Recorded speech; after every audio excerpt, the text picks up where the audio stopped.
I tu, què vols fer amb el teu futur?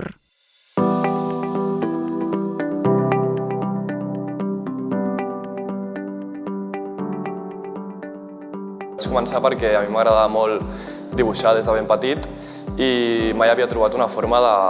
d'utilitzar aquests dibuixos i donar-los vida.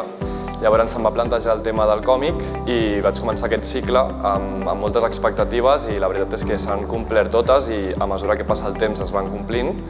ja que cada cop vaig descobrint noves formes d'explicar aquestes històries, noves formes de donar-li vida als meus personatges i a través d'això és com anar ampliant aquest món creatiu que porto per dins.